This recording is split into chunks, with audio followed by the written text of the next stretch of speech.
the lads and lasses, Jim Bob here. So the Harry Potter films are a thing of beauty. The visuals and the amount of magic that it brings into you as a family, you as an individual, and you just love the Wizarding World and what it can bring to you.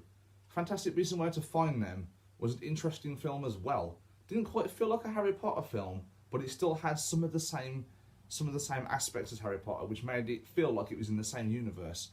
This one, on the other hand, doesn't. It's the first film in the whole entire thing which I think doesn't have a place there.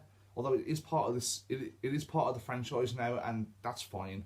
I'm not going to say, oh, you should scrap the whole thing and try again.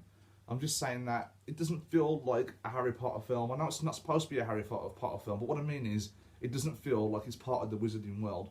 It doesn't feel like any of that magic is there. Any of that interesting story, it's just not there. Now, first off, I'll get to the two good things which I really liked about this film, and that is Johnny Depp as Grindelwald. I thought he was great. If I'm alone there, fair enough, but I thought he was great. The guy is intimidating as fuck.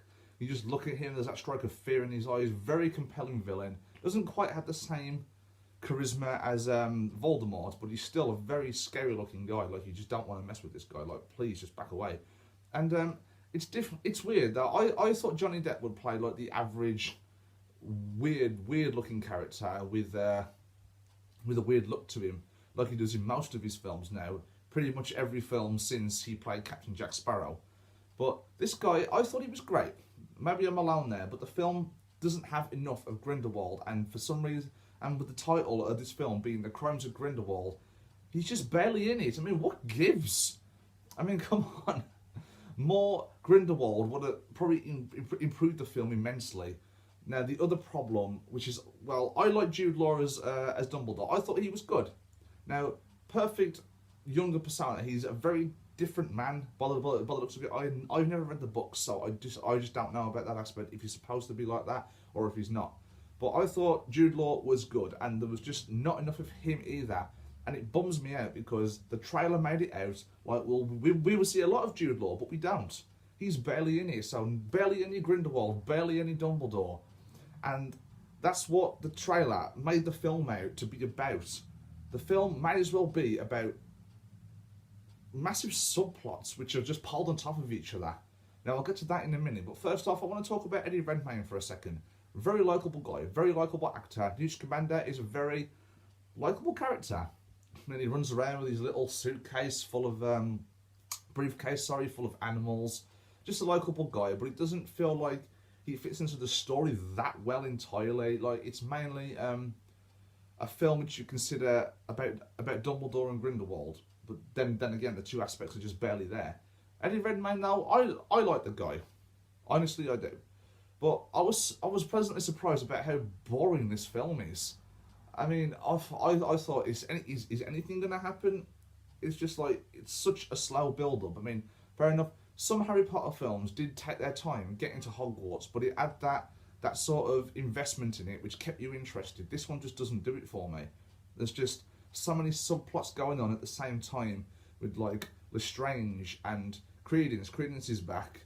And it may as well be more about Credence than Grindelwald, because Credence has a lot more screen time and a lot more story to him.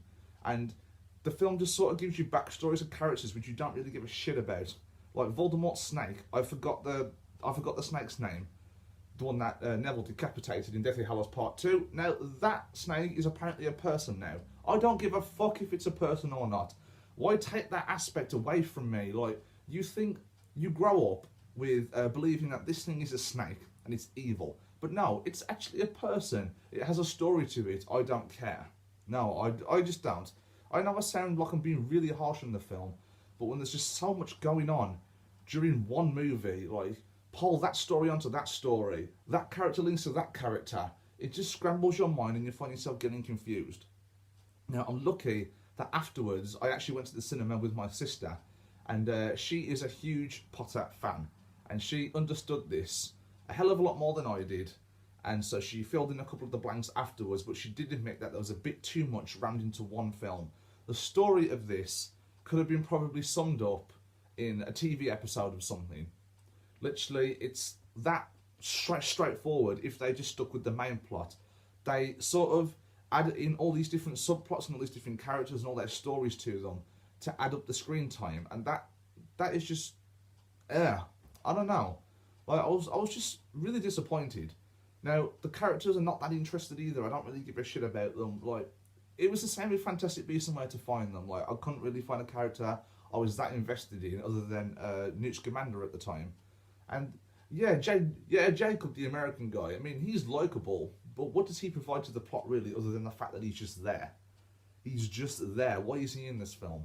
I don't know, guys, but this movie immensely disappointed me. It's very watchable, and Johnny Depp and Jude Law are the best aspects of it, but it just didn't strike me as much as any of the other Potterverse films did, and for that I'm going to give it 6.5 out of 10 from Jim Bod Talks Movies. So, could have been a lot better, and they left it on a cliffhanger for yet another sequel. Hopefully, they fix some of the mistakes they did in this, because this movie was just filler to me. Complete and utter filler. Now, so let me know what you thought of Fantastic Beasts and the Crimes of Grindelwald down below in the comments. Smash that like button, and I will see you next time. Bye bye.